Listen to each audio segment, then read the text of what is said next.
morning, members of the Long Point Bay community. Happy Ascension Day. I want to begin with a personal beef that I have with the way in which we read the Gospels, the way in which I have experienced those Gospels being presented in traditional services.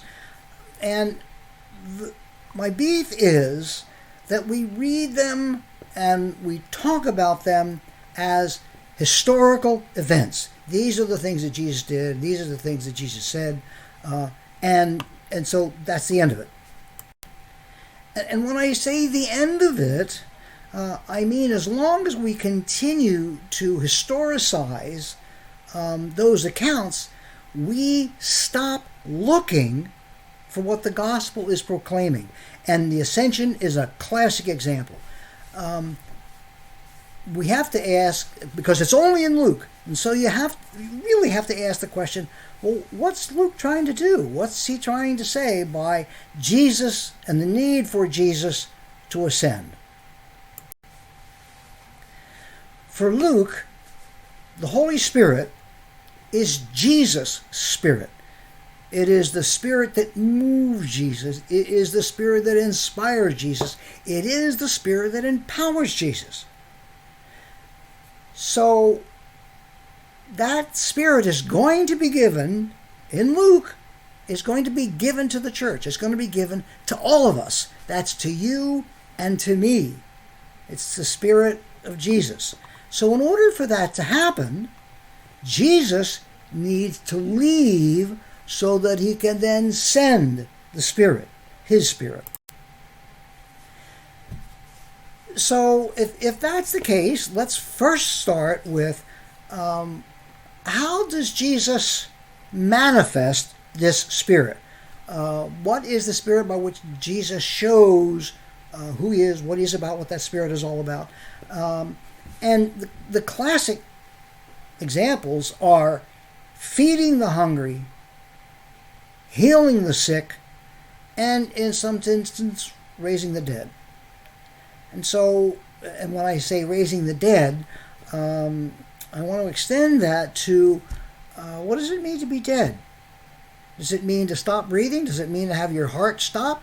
I've met people who have stopped living. They're still drawing breath, but is that living? Is that really being alive? And God knows, in this pandemic experience, we can experience death before we've stopped breathing, and we can see it happening. So death in very, very many manifestations. And so Jesus, his Spirit is about overcoming death with life.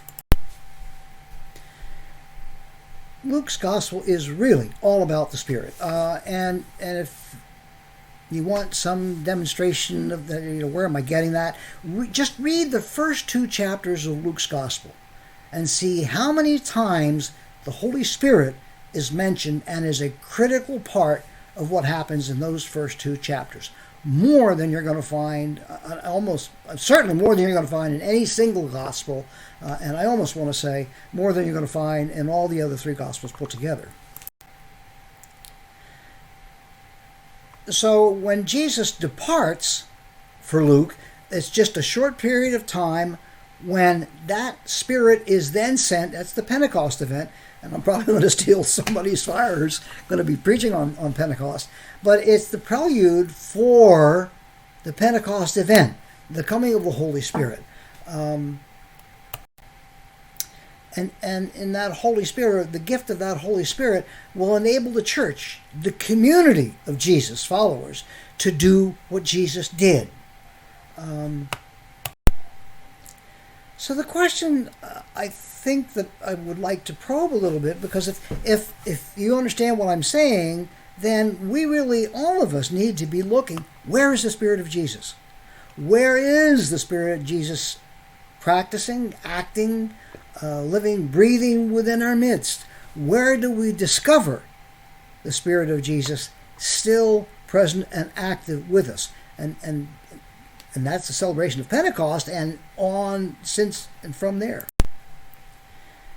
So where in this time do we experience the presence of the Spirit?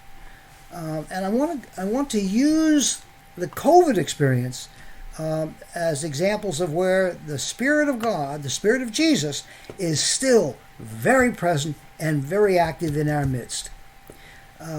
This is not news to anybody, but I want you to see it in a different context. Look at the experience of the vaccine. Incredible that we have developed a vaccine as fast as it was developed. That's significant, but that's not the biggest piece. The biggest piece is, where is that vaccine being used? For whom is that vaccine being used? It's being used for everyone that we can get it to. The biggest problem is that we're not getting it to enough people, and sometimes we're not getting it to some of the people that really, really need it.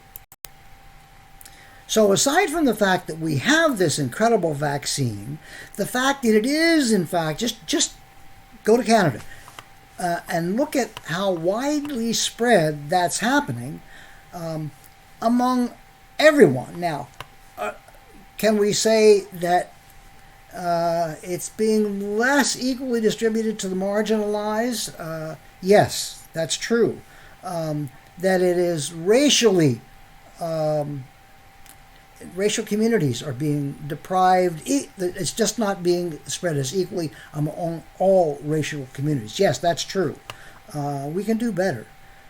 But the fact that we have this vaccine, the fact that it is being shared as widely as it is, would never, ever have happened in first century Palestine.